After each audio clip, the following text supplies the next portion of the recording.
Well, welcome to Zoom a Scientist. This series is a series sponsored by Lake Champlain Sea Grant, UVM Extension, and SUNY Plattsburgh's education program, Watershed Alliance.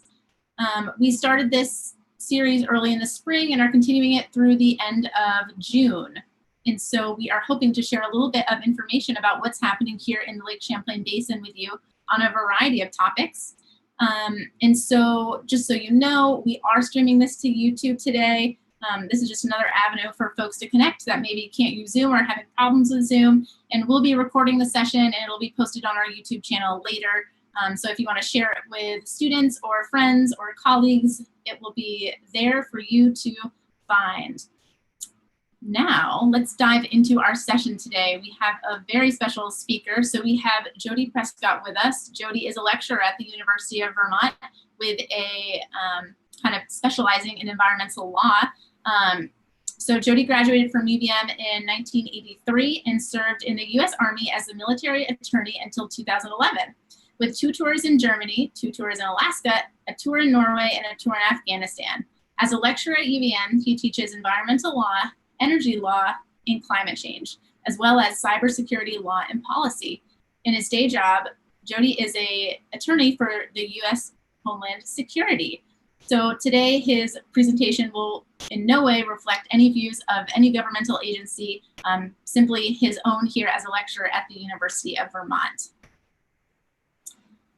So for today's topic, we are going to dive into environmental law in the Lake Champlain Watershed. When people think about Lake Champlain and the watershed and its laws, regulations, and policies that are in place to reduce pollution and keep the watershed natural and productive, they probably think about water pollution laws.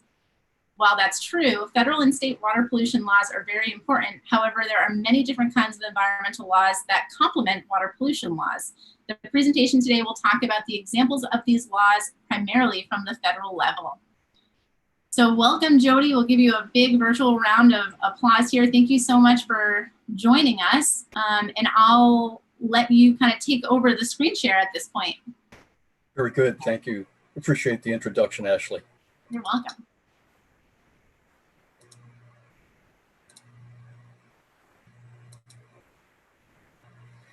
Well, good afternoon, everyone. It's my pleasure to talk to you today about how environmental law impacts the quality and the ecological resilience of the Lake Champlain watershed.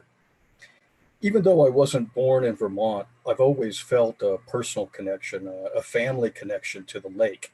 My great-great-great-grandfather, Nehemiah, mustered into the Vermont militia in 1814 and fought in the Battle of Plattsburgh. I remember that every time I go fishing or kayaking in the watershed. But this presentation today is not about history. It's about different federal and state laws, how they work together, although not necessarily designed to be working together as a complete package, but how they work together to help protect the lake's ecosystem. The system is not perfect, but I shudder to think what the lake would be like without it. Towards the end of my presentation, we'll have 2 short quiz questions about these laws.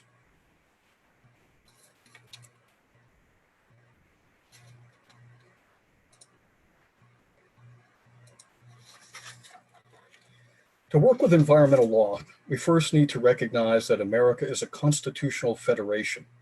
That means that the federal government has a constitution and the state governments have constitutions, but that the federal government's constitution is the supreme law of the land. State constitutions cannot be in conflict with the federal constitution. Our federal government makes laws under the U.S. Constitution. Most of the federal environmental laws that we have on the books today are the result of a period of time in which both Republicans and Democrats agreed about the need for these laws. Since that time, the late 60s and the early 70s, and I am clearly dating myself when I say this, but I am a child of that time, the 2 parties have not really agreed on many environmental law changes. And so the ones in existence are the ones that we have. There really haven't been many new ones added. And the ones that have been on the books really haven't changed much at all.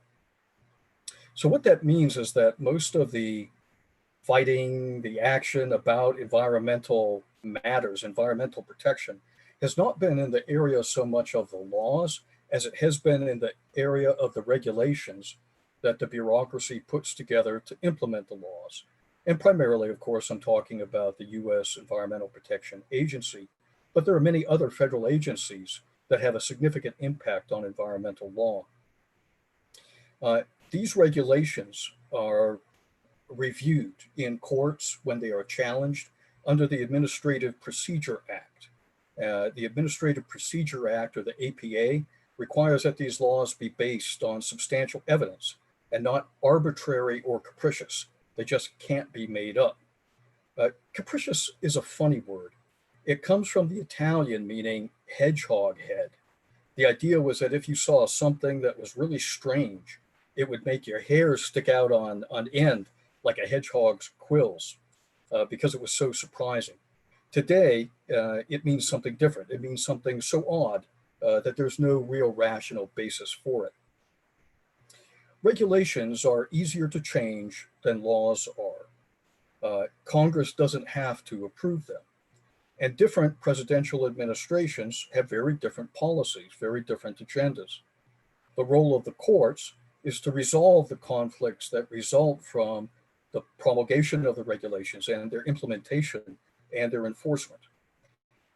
Laws, regulations, what I haven't mentioned yet are the significance of policies. Policies are agendas, they're checklists, they're want-to-do lists. They change with the winds. It is very difficult to challenge a policy in court.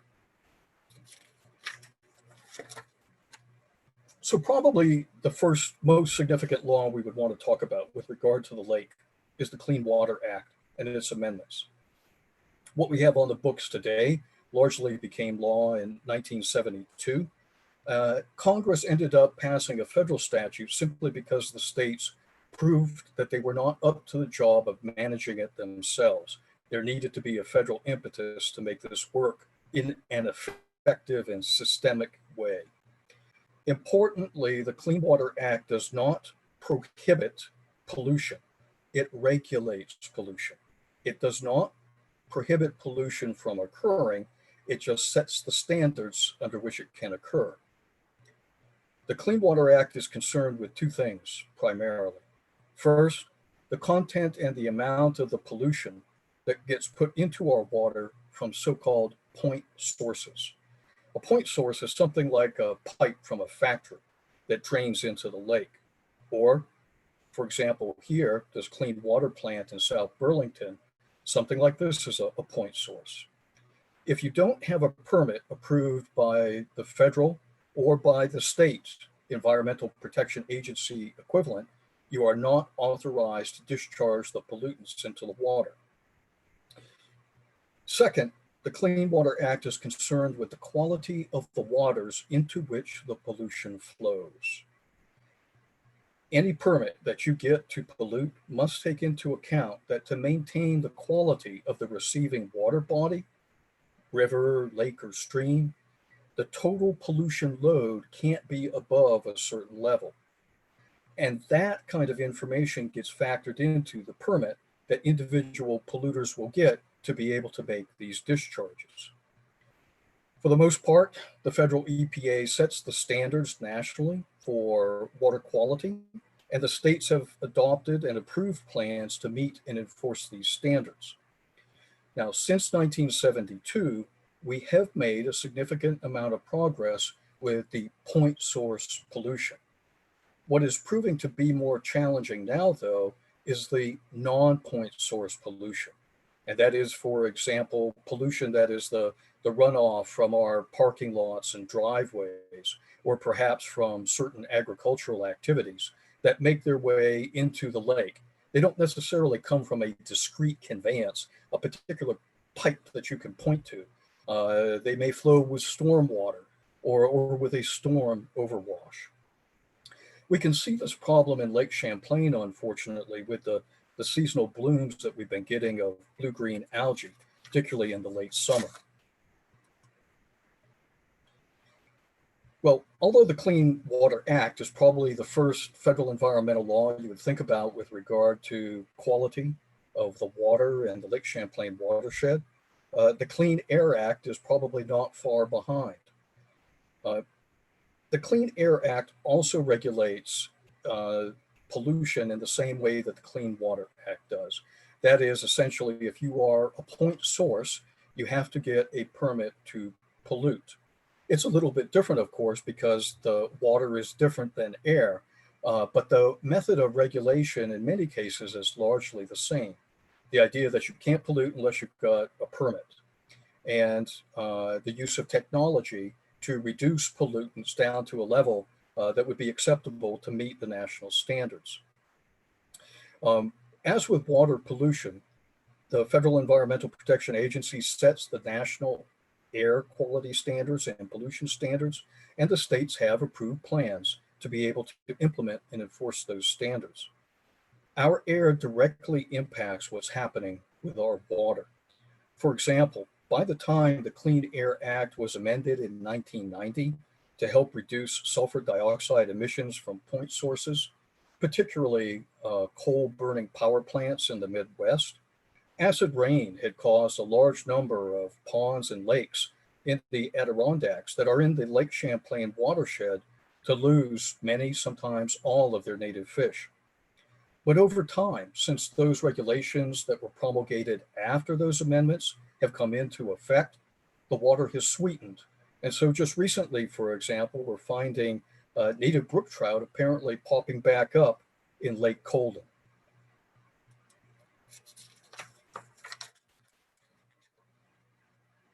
The Lake Champlain watershed is fortunate to include two important areas of forest that help maintain the quality of its waters: Adirondack Park and the Green Mountain National Forest.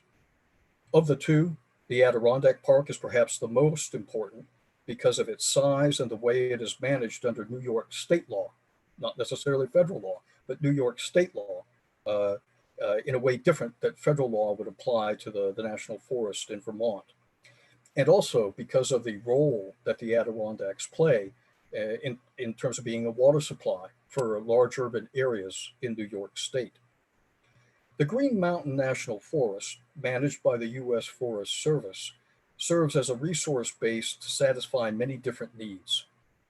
Under the Multiple Use Sustained Yield Act of 1960, the forest is managed to provide timber for construction, water for drinking, recreation opportunities for people such as hiking and swimming, and habitat for wildlife. The Adirondack Park is a mixture of state-owned land and privately owned land, kind of like a mosaic in certain senses. As to the state-owned parts, under New York state law, they're to be kept as wild forest lands forever. So they're managed a bit differently than the Green Mountain National Forest land across the lake from them. Importantly, though, both management schemes contribute to the continuing health of the watershed by holding and retaining snow and rain, cleansing the waters that flow out of them, and providing crucial living space and habitat for animals.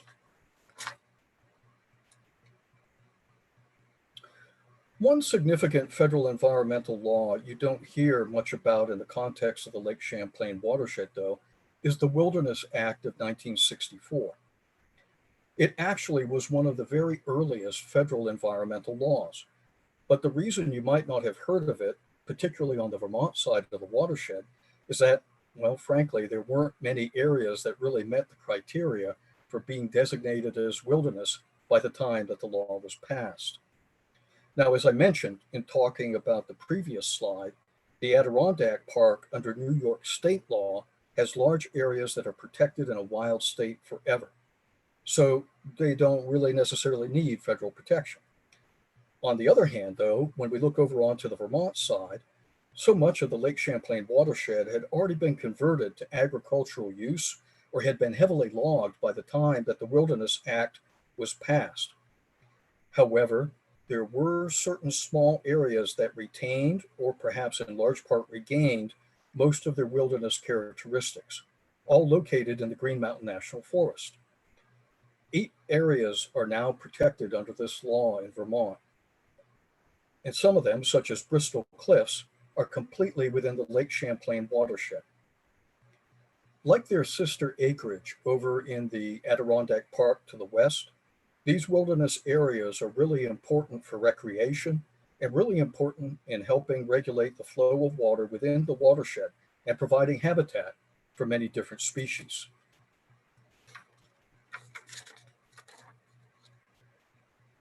The Lake Champlain watershed is also impacted by international environmental laws. For example, the Migratory Bird Treaty between the United States and Great Britain, which was negotiated in 1916. This treaty was designed to conserve the flocks of migratory birds such as ducks and geese that flew between the US and Canada, and it imposed a requirement that each country set up a permit system to limit the take of these birds. Under the US federal constitution, treaties that the US enters into with other countries become part of the supreme law of the land. However, treaties do not get this status automatically. America is like a number of other countries that require domestic US legislation to actually implement and enforce the treaty. So, for example, certain European nations, the Netherlands, Germany, don't require this sort of domestic enabling of the international laws that their countries sign up to. By the time the treaty had become law back at the beginning years of World War I, the US had already started setting up wildlife refuges for birds in crucial areas of habitat for them. In these refuges, they get a chance to rest and to raise their families. Hunting and fishing in the wildlife refuges is not completely forbidden, but it is strictly controlled. In the Lake Champlain watershed, we have the Missisquoi National Wildlife Refuge at the north end of the lake on the Vermont side, which was established in 1943 during World War II. It is invaluable in supporting the life cycles of important species in the watershed.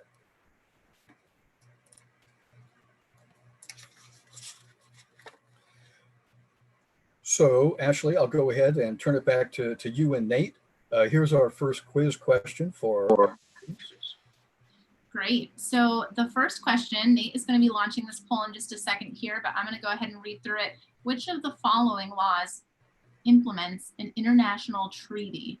The Clean Air Act, the Wilderness Act, the Clean Water Act, or the Migratory Bird Treaty? We've got responses rolling in here. So I'll give folks a few seconds. And if you're joining us in YouTube, go ahead and put that response right in the chat box there. And if the pop-up isn't working for some reason, you can go ahead and just use the chat box feature for that.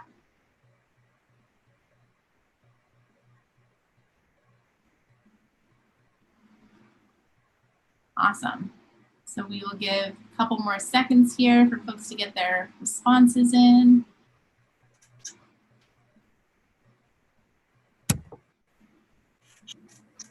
All right, let's share our results here. So, all right, talk us through our responses. 100% of folks said that it was the Migratory Bird Treaty. Well, I guess everybody gets an A+ on this one. Nice. Yeah. No, this is important. We often, when we think about environmental issues, and particularly today when we're thinking about transnational environmental issues such as climate change, it can be helpful if we reflect back and look at other ways in which we have already engaged in international law and come up with laws that are consistent with it, or in fact, we're actually implementing something that we have agreed to as a matter of treaty law. So, for example, another one that I could have brought up in terms of the treaty is the Convention on the Protection of Endangered Species. That is reflected in our Endangered Species Act, and which is very consistent with it, and which our government now implements in a way that makes it U.S. domestic law. And that's what I'd like to go ahead and turn to now is the laws that are dealing with the conservation and the preservation of species.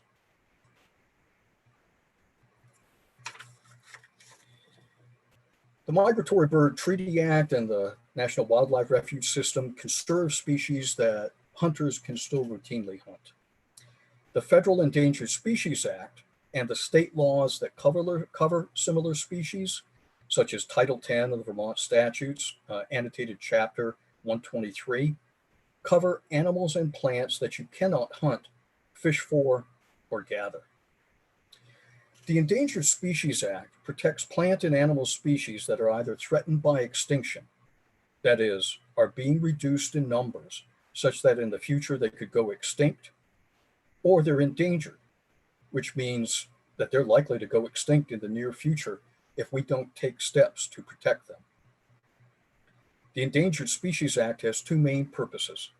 First, to protect the plants and animals themselves from people taking them. And second, as necessary, to also identify and protect critical habitat that is necessary for the preservation of the species. Breeding grounds, for example. The National Wildlife Refuges accomplish that in a large degree. Taking a protected species is actually a bit different than it sounds. Taking sounds kind of like you're hunting it, that you're like physically going out and taking the animal, but it is actually much broader to include things, for example, that would cause the animal to change its behavior. The Champlain Valley is important habitat for the endangered Indiana bat.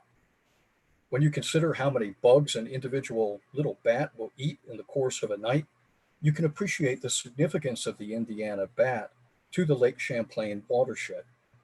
The Indiana bat is an example of a species that is both protected under federal law as an endangered species, and for example, under Vermont law, also protected as an endangered species. So Vermont and the federal government have different lists of endangered and threatened species. There is some overlap, but there are significant differences. For example, under the Vermont version of the law, the lake sturgeon that you would find in Lake Champlain is listed as endangered, and it is therefore protected from being taken, primarily from anglers, who today end up catching them more by mistake, I think. Laws like the Endangered Species Act are very important in maintaining biological diversity in the Lake Champlain watershed and making it more resilient to the things that would stress it.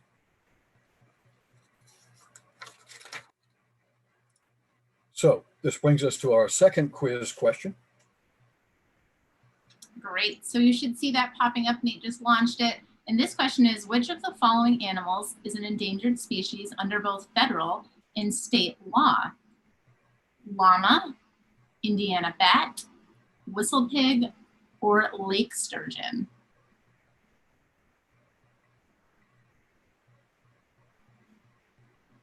So we've got responses are rolling in right now. And so which of these species is protected under both federal and state law?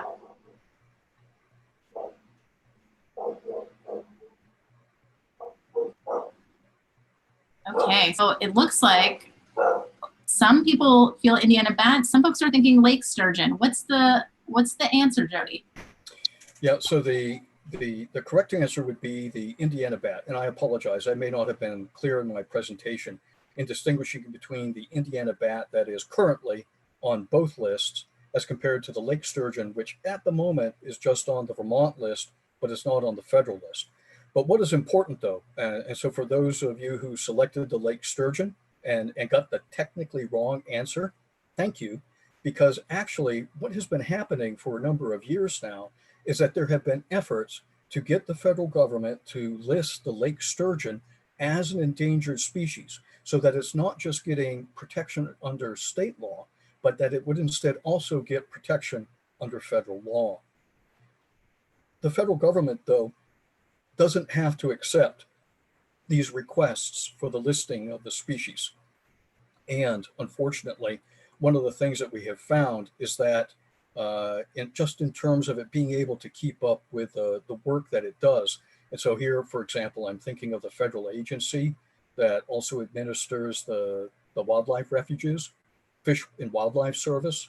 The U.S. Fish and Wildlife Service is responsible for terrestrial species of animals and plants, as compared to the National Marine Fisheries Service under NOAA that takes care of marine species. There are a large number of animals that, and anybody can put together the sufficient effort to get the list generated to ask the federal government to put an animal or plant on the list. but there are a lot of animals and plants in the queue, unfortunately, and they don't all get acted on, and the criteria that the federal government uses aren't necessarily the same as the state. So that is an important distinction to consider. So thank you very much for those responses.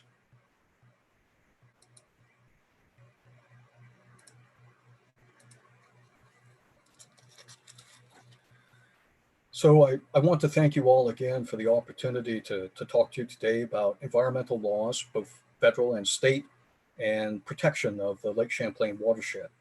It's a high quality environmental area, and it contributes immensely to our quality of life here. Keeping it as a quality environmental area depends on following the laws and regulations that are created to implement them and to enforce them if necessary. But here is the reality that we must recognize. Federal and state environmental protection laws are largely based on the notion of voluntary compliance. We don't have armies of enforcers out in the woods making sure that people follow all the laws. We don't have armies of enforcers checking every potential pipe that might be draining into a tributary going into the lake. Our environmental protection agencies at the federal and state level, quite frankly, could probably use more funding to do their job better. Yeah, but budgets are tight. And unfortunately, environmental issues have become politicized to a degree that, quite frankly, I didn't expect when I was a boy in elementary school in the 60s and 70s, first learning about environmental protection and the need to reduce pollution for the first time. So the bottom line is each of us has a role to play in the stewardship of this beautiful area. And I look forward to your questions. I very much appreciate your attention and the opportunity to talk to you all today. That's great. Thank you so much, Jody, for that overview. I think especially at a time when we are maybe making use of some of our natural assets here in Vermont, New York, and the Lake Champlain region, kind of in response to COVID, to be able to get outside, I think we're keenly aware of how much of a value these areas are to us, but I think we don't often see everything that has gone into protecting them, both at the state and federal level. So thank you for that overview.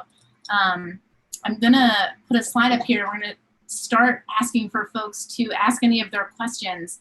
As we get into that, I was wondering if you could share a little bit about kind of how you got into this field and kind of the path you took.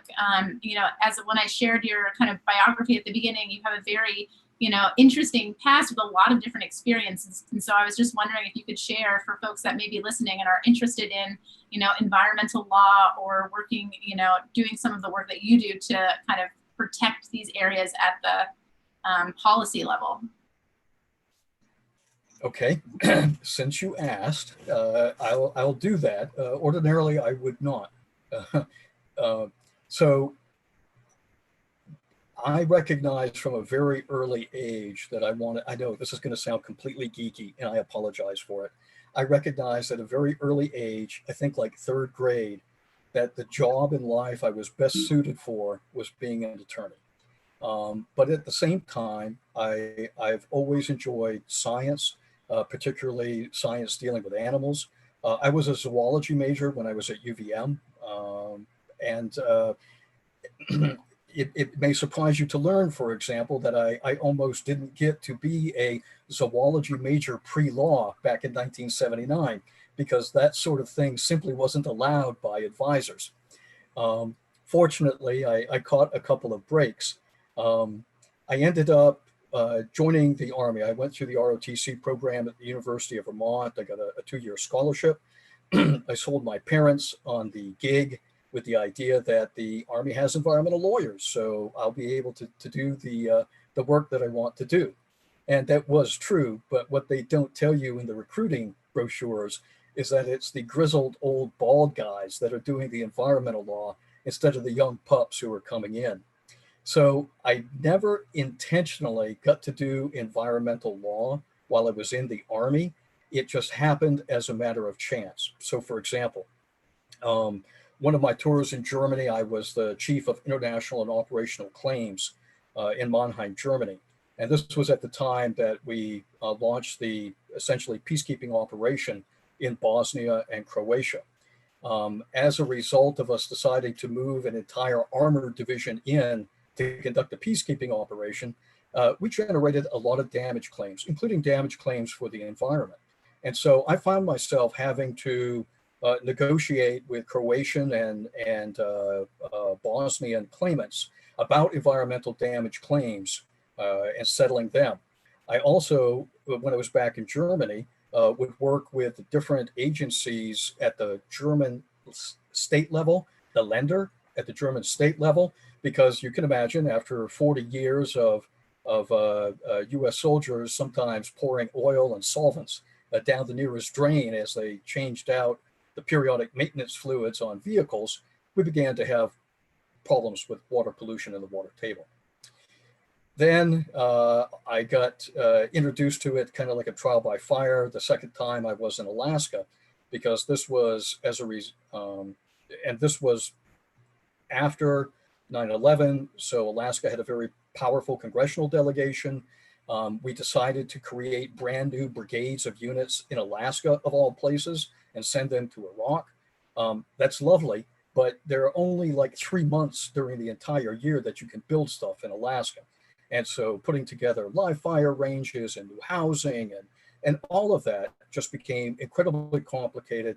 And it was too rushed a time schedule. But there was a lot of environmental work that had to be done because these were major federal projects. And under the National Environmental Policy Act, they all had to be analyzed. So I did basically 2 years of just being an environmental attorney, working with my team of 3 environmental attorneys. We even had our own paralegal. And then in my day job, working for Homeland Security, that's not what I was hired for. I do primarily commercial litigation. Late one night, as I was in the office, my boss called and said, "Didn't you do some environmental stuff sometime?" And I'm like, "Yeah, well, I got something for you." Well, that was back in 2011. And since that time, it's not a full-time job for me, but the work covers Endangered Species Act. It covers the National Historic Preservation Act, the National Environmental Policy Act. So it keeps me busy and it keeps me with some irons in the fire. The bottom line to all of this, to any of you who are interested in environmental law, there is no necessarily straight path to getting the chance to actually do environmental law in a way that you're going to find meaningful. It can be tough. There's a lot of competition for slots in the field. Now, that doesn't mean there's not a lot of work, but it can be tough, and you may have to take some side routes before you get to where you want to be. Sorry, that was a long story. That's great. Thank you for sharing. Yeah, that's wonderful, Jody. It's really interesting to hear your background and how you got into doing what you do today. I know at a certain point I was considering trying to go down the path of environmental law, but my dad was a lawyer, not an environmental lawyer. He was a defense attorney for a really long time. So seeing that, I was like, nah, I don't quite for me. But yeah, really, really important and interesting work, I think, for sure. So we have a question here from an attendee asking, stating really that historically Vermont has been a leader in environmental law, passing Act 250, for example. Sure. As sort of a leadership moment for the state. And they're wondering if that's still true. Do you think Vermont is still sort of a leader in terms of states, in terms of environmental law and environmental protection? Yes, I think that's absolutely the case. I think that if you were to do a survey of different legal professionals and NGOs that are associated with environmental matters, I think Vermont would rank pretty highly on their list of the states that are most active in finding ways to protect the environment.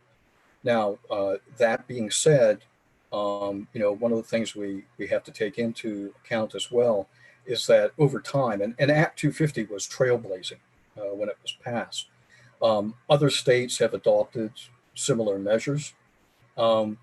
But even Act 250 itself has been moderated over time, including fairly recently, because there have been concerns that the economic cost of Act 250 compliance with the way it had developed wasn't justified in terms of the larger environmental gains that were being received. So in many cases, that does come down to an economic question.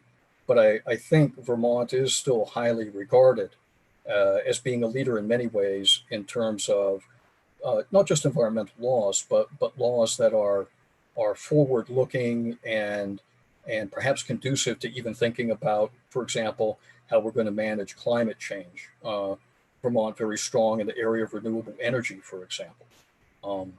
We also have the benefit of, even though we apparently no longer want to put wind towers on top of mountain ridges, we still do have the benefit of being directly located south of Quebec, which has an incredible amount of hydropower. Low carbon, renewable, not generated within the state, but still fairly affordable.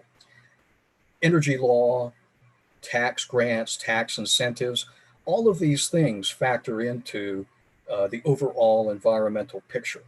So Act 250 is definitely a great example of Vermont leading the way. But I think we're at the point now where to do a holistic assessment, we really need to look at all the other steps the state is, or any state would be taking in that regard. And I'm comfortable saying that Vermont would still shake out real well on that. Great. Yeah, thank you for answering that.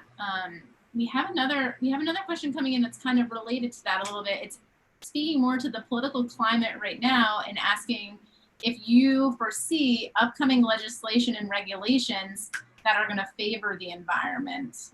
So based on where we are now, forecasting into the future, there have been a lot of really big conversations about climate change, certainly at the delegation level. And so thinking about that, do you have any predictions, or what might you see happening here in relation to some of those larger federal laws and compliance?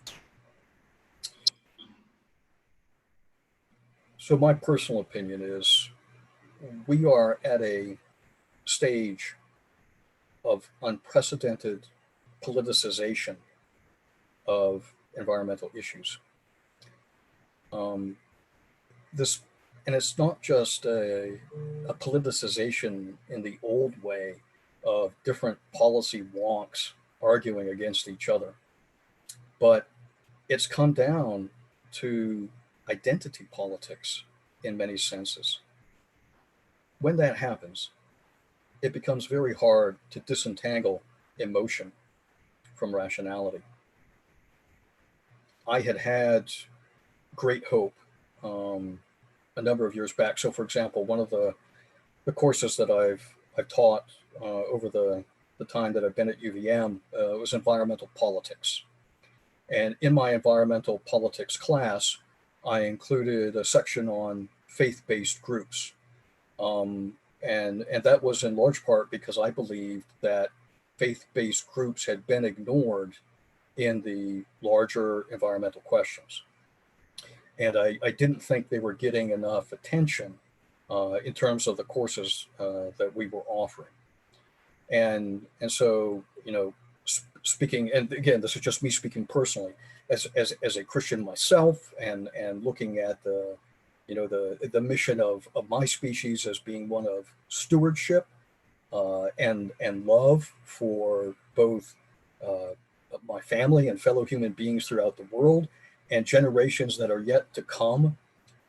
It was very, very troubling to see the way over the course of the Obama presidency in which the discussion about religion and faith-based approaches to handling questions about the environment largely became squashed and compressed into caricatures, and became things that people wanted to avoid. Going forward, particularly with the economic crisis that we're in now, the only thing that I can see is uncertainty. And understand when I say that, I'm a risk management guy. risk is okay. Risk, if you understand it, can be mitigated. You can accept a tolerable level of pain. That's different than uncertainty. Uncertainty is where you simply have no idea at all of what's going to happen. And I fear that we are at a point where the amount of uncertainty in our everyday processes, our political processes, the way we approach things is just so high that it's very, very difficult to make any reliable prediction about what is going to happen. That being said, it doesn't mean that carbon emissions are going to take a time out and wait for us to figure out how to deal with them, right? So forgive me, that probably sounds gloomy, but I think it's realistic. Yeah, thanks for that. I think it's always good to be straightforward and realistic, especially in talking about the future. I don't think from my personal opinion, I don't think it really benefits society or humanity to, cast light or, be optimistic about a serious situation that you don't think is on the right track, right? So I think stressing the urgency of pushing for better environmental protections, if that's what, you think we need, is important, which I certainly do, particularly in the face of climate change, right? Figuring out ways to solve that issue is not going to be easy, and it's going to take a lot of hard work. And on that note, we have a question from John, who is asking, how might K-12 students participate in support for environmental regulation and in preventing rollbacks of EPA rules or other federal regulations or state regulations, for that matter, in place to protect the environment? So one of my favorite authors to read, and it is not an easy read, is a Prussian general who died about 200 years ago, Karl von Clausewitz. The reason I like reading his work is because he strips things to basics, particularly his primary work, written by him, but quite frankly, edited and published by his wife Marie after his death. And he makes it abundantly clear to everybody who continues to flail about and coming up with different theories about how to approach this or how to approach that, is that it is simply politics. If you want to have a say in how the rules are written, you need to be in charge. If you want to be in charge, you have to have sufficient strength, enough voters to put you into that position. Unless you do that, you can write all the policy memos you wish. You can take all the policy courses you would like. They're not going to matter until you translate that into political power to give you the space to implement the kinds of changes you would like to see. It's not going to happen. Yeah, I think one of the awesome signs of our time here right now is we do have youth activists that are so engaged in kind of taking that power, basically. I'm thinking of Greta Thunberg, who's working so hard on climate change and working to basically kind of elevate herself to a position where people are listening to her, and she is kind of engaging other students in meeting her on that level. And I think that is so powerful. And I think you're right that students, if they are interested and if they care, I think they have so much agency when it comes to changing the minds of people that are making these decisions and providing a perspective that I think is really unique, invaluable to some of these topics. So that is, thank you for sharing that. We have another question coming in right now from Emily. Emily is asking about, we're taking things international now. Emily is asking about the relationship that Canada and Vermont have in managing the Missisquoi Bay, so the portion of the bay that lies over the border, and how that kind of historically, how that has been handled. I'm not sure if you have any experience with that. Emily, I have to apologize. That is an area about which I have no knowledge. But that is, I'm sure that would be interesting. That's definitely worth something looking into. But I just haven't had the opportunity to explore that.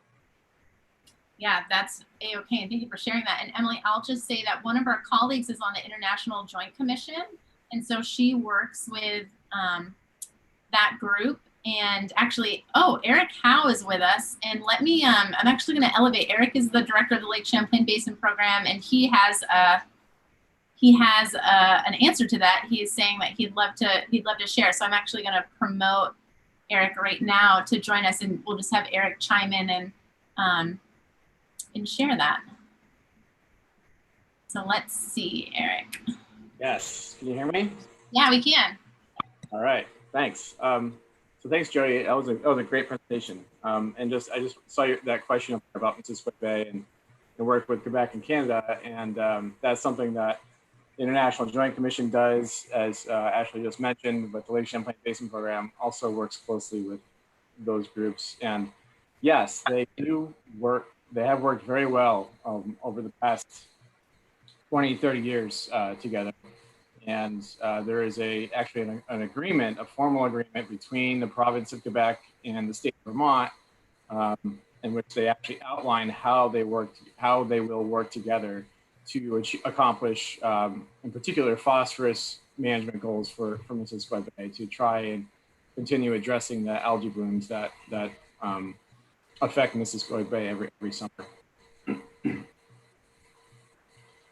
Great, thank you so much for hopping on and sharing that, Eric. That is valuable information for all of us to know here as citizens in the basin.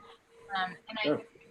I want to say too, thinking about when it comes to managing watersheds, when it comes to managing environmental sectors, it's challenging because they do not subscribe to political boundaries. And so I think navigating that can be really tricky.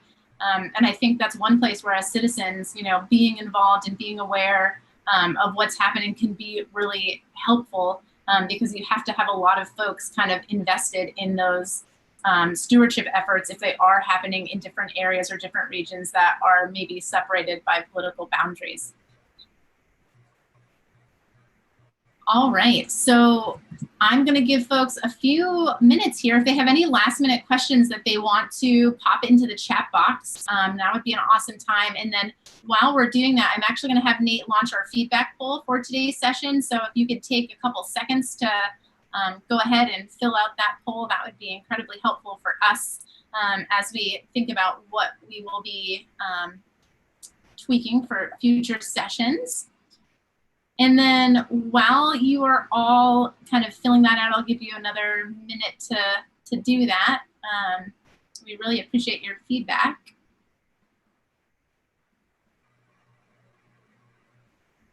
I want to now, I'm just going to pop over and I'm going to explain our take-home activity. So one of the pieces that Jody featured in their presentation today was looking at endangered species. And I think this is a really great kind of hook for students to start getting them interested in thinking about laws, is to start with animals. And so the activity for this is actually to go to the Vermont Fish and Wildlife Department's webpage and check out the species recovery plans. And so you can see each of those for specific animals. So you can kind of see a list of the animals that are there. And Nate's gonna pop that in the chat box here, that link to that. And then you can kind of see what's happening in Vermont for those animals. How are we working to preserve them? So one of the species that was mentioned in the presentation was the lake sturgeon. And so you can see the work that's happening in terms of restoration for lake sturgeon, which is really neat. We, as always, want to hear from you. If you're working on these projects or you're learning cool things, tag us on Instagram, tweet us, whatever you are doing. We're also on Facebook. And then I just want to give a huge virtual round of applause to Jody for joining us today, for taking time out of your day to be here and share some of your knowledge. It is always really interesting to hear folks that are kind of embedded in their field of work and have expertise and experience and kind of get their perspective on things. And so I know that policies can be a little confusing sometimes to to the lay person. So thanks for breaking those down for us today. We really, really, really appreciate it.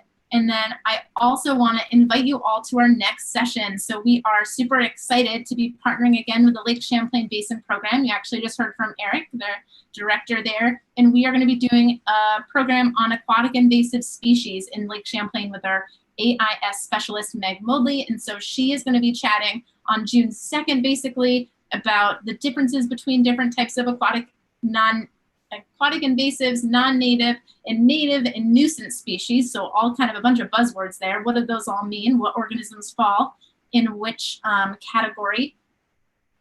And she's going to talk specifically also about kind of the Northeast region. And then she'll talk about Lake Champlain and how aquatic invasive species are traveling. So please join us for that.